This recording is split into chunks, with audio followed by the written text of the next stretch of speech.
There it goes. All right, so here is our slope. And this is our Y-intercept. Basic Algebra 1, 8th grade math kind of stuff. All right, so, one of the basic things they may ask us to do is find the function value. Very basic example. If f of x equals 3x minus 7, find f of negative 2. What's that mean you do? Yeah, plug in negative 2 for x. Real basic stuff today. It would be negative 6 minus 7, which would be negative 13, hopefully. So that creates that ordered pair, negative 2, negative 13, with that function value. Nothing really exciting about that. Stuff we've done. Real basic. Example B, that may give you a linear function. Maybe it's 2/3 x plus 5. And they give you that function, and they say, okay, I want you to find the intercepts for that. Okay, and they say, find the intercepts. What do they mean? What do you mean? Be a little bit, I think I know what you mean, but be more descriptive so we are very, very clear what you mean.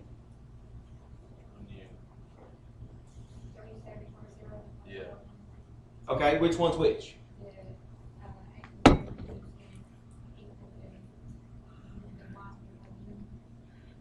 Yeah, there you go. So x-intercepts when you set it equal to 0, so 2/3 x plus 5 equals 0. And then that's going to give us negative 5 multiplied by the reciprocal, 3/2. Negative 15/2. So we have an intercepts, I'll plural that, at negative 15/2, 0. That's one of our intercepts. The other intercept you said was found by just plugging in f of 0. 2/3 times 0 plus 5. Yeah. Really shouldn't even have to plug that in because what form was it in? Yeah, so we got the y-intercept straight off there as 0, 5. But good to know that to find the y-intercept of any function, you just plug in 0 and get the y-intercept out of that. And again, find the x-intercepts. Set any function equal to 0 and solve it, and you've got the x-intercepts for that. Okay. Let's take kind of a different looking linear function. Maybe h of x is equal to positive 8. What do we know about this function? Say it again, Stormy.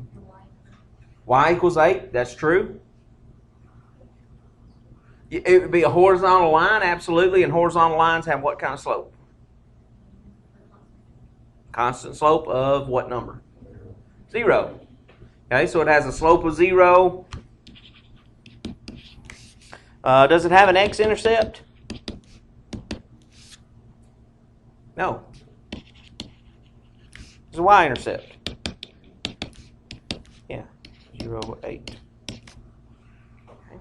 And then, we said slope was equal to 0 because it's a horizontal line. Okay, so those are some of the ones that might throw us for a loop as a linear function.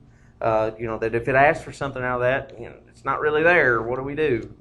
That kind of thing. So really, really basic thing. One of the kind of carryovers from chapter 3 that we dealt with was average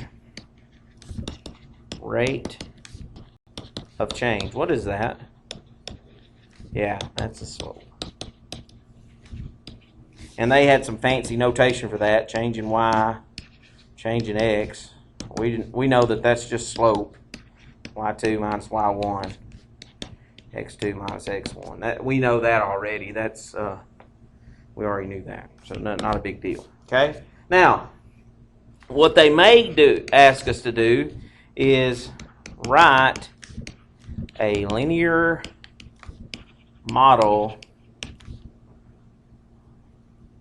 for the given data.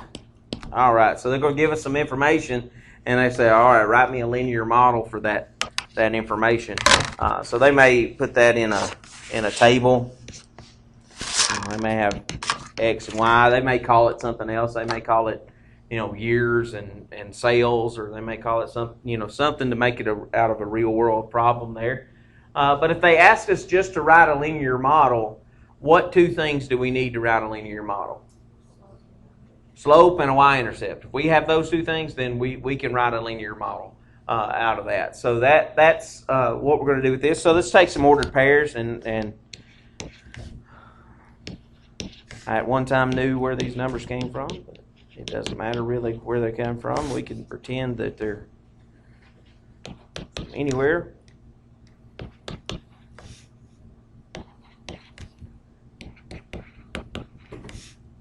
And note, I want to be clear, this is not asking us to write a line of best fit. This is a linear model based on the data.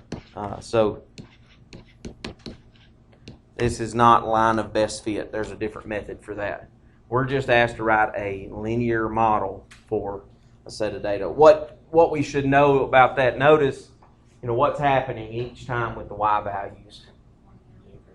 Yeah, it's going down. It's decreasing 2.5 every time. The X values are increasing the same amount. So here, when we write our linear model, we're going to end up with a line of best fit because it's consistent in its pattern of what it's doing there.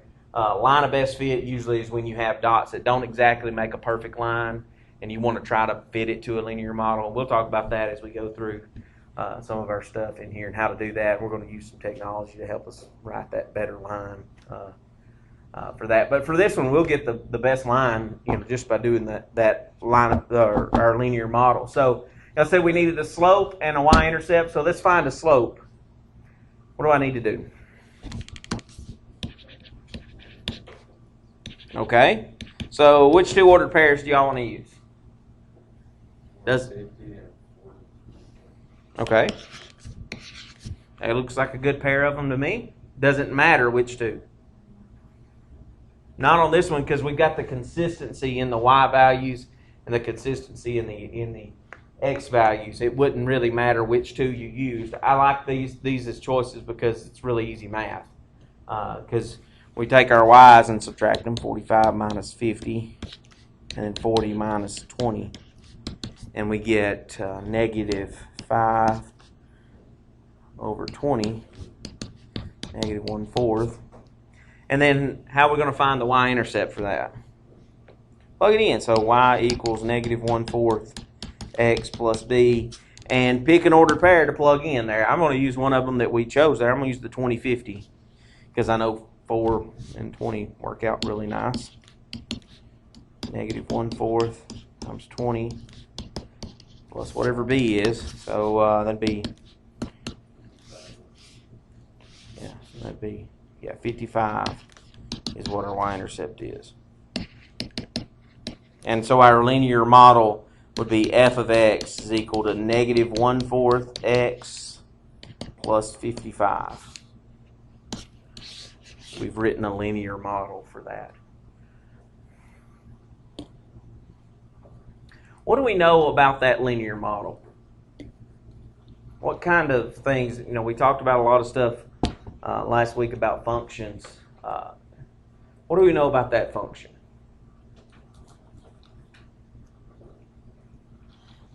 Well, let's kind of walk our way through chapter 3.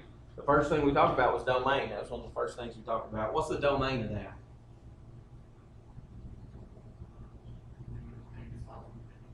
Yeah, all real numbers, negative infinity to positive infinity, because there's no red flags, no square roots, no x in the denominator. So that's the domain of that. Is that the domain of all linear functions? Give me an example of a linear function that it's not. If it's a function and it's linear, that's going to be its domain. all real numbers, from negative infinity to positive infinity. Then as we went through chapter 3, we started talking about increasing and decreasing. What kind of function would this be? Which one, Storm? Yes, absolutely. That's exactly the reason that it would be decreasing, because we got a negative slope, and negative slope goes down and to the right, so it's a decreasing function across its entire domain. If the slope was positive, it would be increasing, obviously. And then if we kind of think back to example C there, where we had h of x is equal to 8, y'all said it was constant, so it would be constant across its entire domain. So that could happen with those things as well. But some basic information about functions you guys already know, we've already talked about. We're just applying it directly to linear things in this section. Okay? All right. So let's look at an application problem.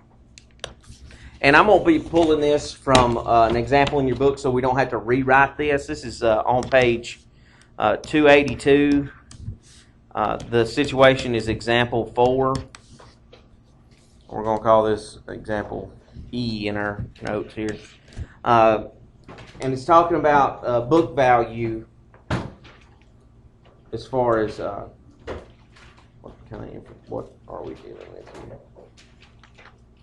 Of a car. So book value, like Kelley Blue Book, Dealers Use Black Book. I don't know if y'all know that stuff, but so if you're looking at buying a used car or selling a used car, the Blue Book value is usually what you go for, and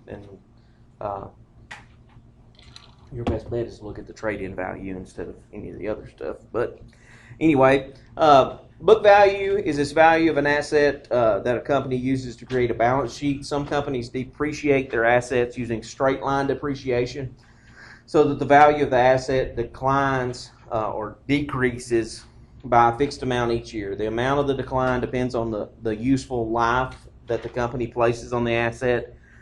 Suppose that a company just purchased a fleet of new cars for its sales force that costs $28,000 per car.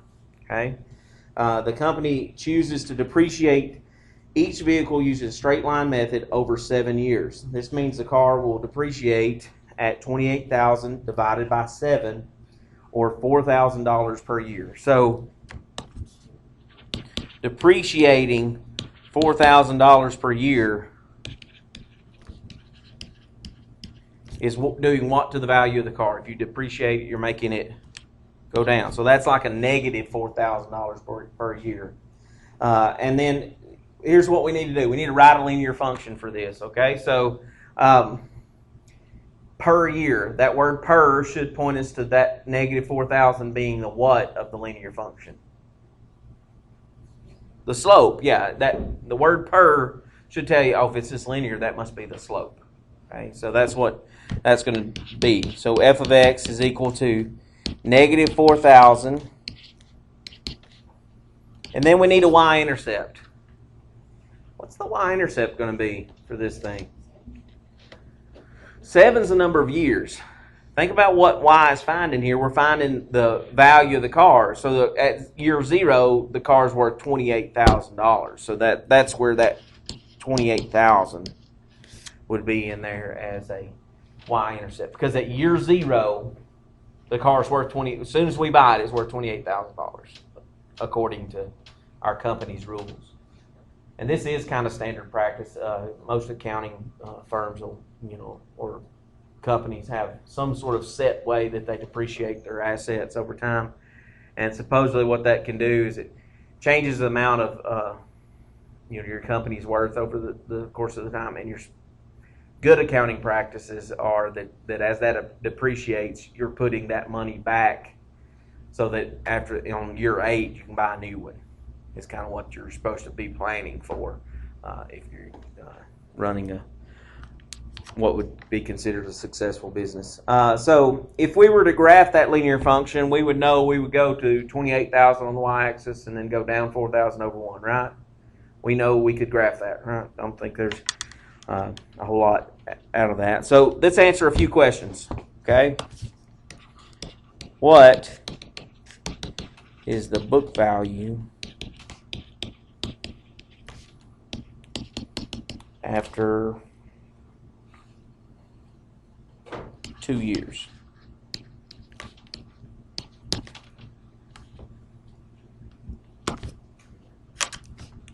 So that would be f of 2, right? Negative 4,000.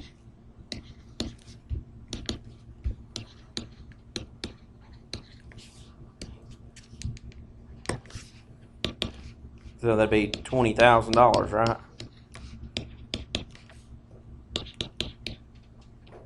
So we know that after 2 years of using this car in our business, that it's worth $20,000. So if something were to happen and we needed to sell that car off, in order to break even on that car, we need to sell it for $20,000 if something was to happen there. Okay. Now, straight line depreciation really doesn't work for your personal vehicle because there's a lot more variables. But with a company, they can really set those variables that they know this car's not going to drive more than a certain number of miles each day or something. You know, that car is being used to drive back and forth from home to work or something like that for a employee. So that they set some of those things a little bit more rigid than what your personal car would be. It's a lot more variables involved with that. Okay, so that's a pretty easy one.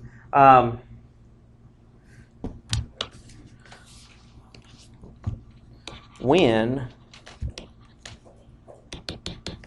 will the book value be $8,000?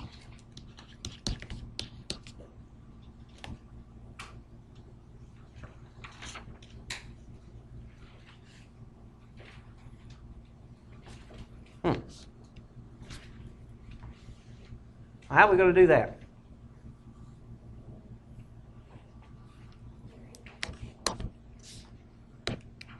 So is 8,000 going in for X or for Y here? Y, which is f of X in our function there. So say that again. 5 years when you solve that? Yeah, absolutely. Solve that equation. Real easy solve there. Negative 20,000. I'll show it. Go ahead and show it. Divide.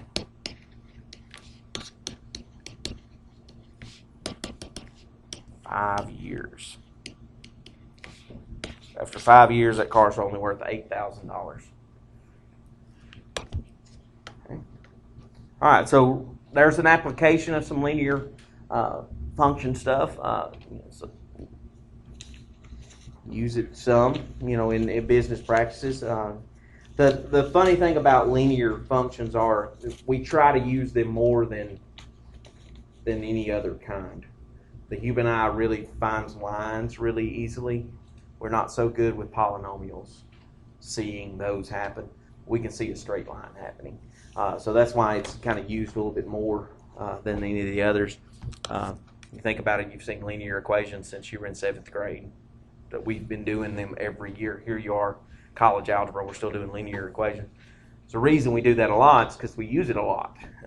So that's the reason. Let's get another application problem and we're done, believe it or not. So example F. I'm going from page 283 is where I'm getting my information just so we don't have to recopy that example. Example 5 is where I'm pulling this from. It's talking about supply and demand.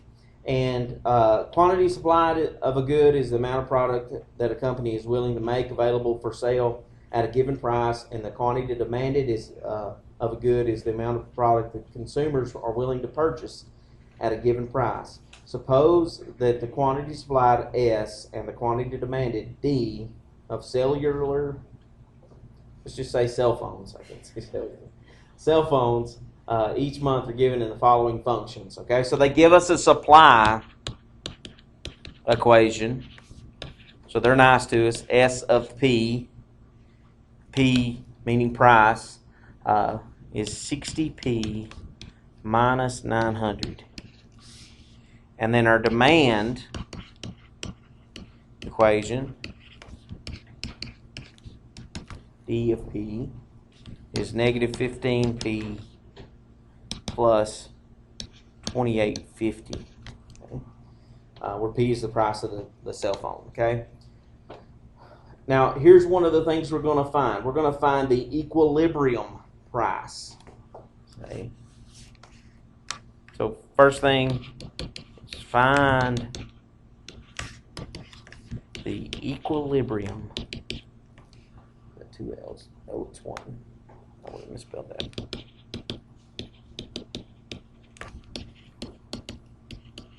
Equilibrium, what's that mean? Yeah, equals, right? Equilibrium, equal. So we'd set the supply and the demand equal to each other. 60p minus 900 equals negative 15p plus 2850. When we solve this, the letter P that we have left, that's going to be the price that would set us equal. That would where supply meets demand. Exactly. And that's, best case scenario type thing. This is what we would want to happen, that we make them and we sell them at this price and everybody buys them. We don't have any left over. That's best case scenario type situation. So let's solve this. Real easy math. And then I'm going to go ahead and do two steps at once. You guys are okay with that. 2850 plus 900 would be 3750. Divide by 75. And the equilibrium price is $50. $50 for a cell phone. Pretty good price, I'd guess. Better than a lot of them that are out now. 600 for a cell phone. Yeah, 1,200 if you're buying two. Now, let's take that same idea and find out. I think we can extrapolate here a little bit, but part two of that is, when will supply be greater than demand? Okay? Supply greater than demand. What's the only difference in part two and part one? Instead of an equal sign, we have a greater than sign. So what we realize with these two equations or two functions is that when we look at equilibrium price, that's the teetering point. If we set that up, 60p minus 900 is greater than negative 15p plus 2850. When we set that up and we solve this, we're going to get, when the price goes above $50, that's when supply is greater than demand. That means we got phones left over if we're the company that builds them or sells them. When the price goes above 50, we got them left over. What's going to happen when the price goes below 50? You're going to have less supply than you have demand, right? And is that a good thing? If you're the company, yeah, it is, because you got people wanting it. But then you're going to lose customers because you don't have it, right? So when that price goes below 50, so that equilibrium price here, good business practice, try to keep it close to about right. Have y'all ever watched Shark Tanks? One of the things they always ask is what's your price point here? What are you trying to sell this thing for? And they'll have, okay, here's wholesale price, here's a retail price. And they set those by looking at math stuff to figure out, okay, what's the best price I can sell my product at and make money. And sometimes I'm like, you're crazy. I would not pay, $99 for that cardboard surfboard. I'm just not going to do it. But then there's sometimes that'll have some product on there. I'm like, $19.99? Yeah, take my money, please. I want that. That's cheap for that particular product because it'd be something I wanted. But they do that through research, or the smart folks do. And a lot of times, when the sharks make the deal with them, they help adjust that. And they use a lot of math. Those guys that are sitting on that, they spit out numbers fast because they're really good at math. And because it's money, and that's how they got to be rich and be sharks, is they got they did things the right way, and they understand the principles of price point and in marketing also helps with that. All right, so linear functions. Really, there's not a whole lot else to it. Most of this stuff you already know. You may have to pull some of it out of the cobwebs back in the back.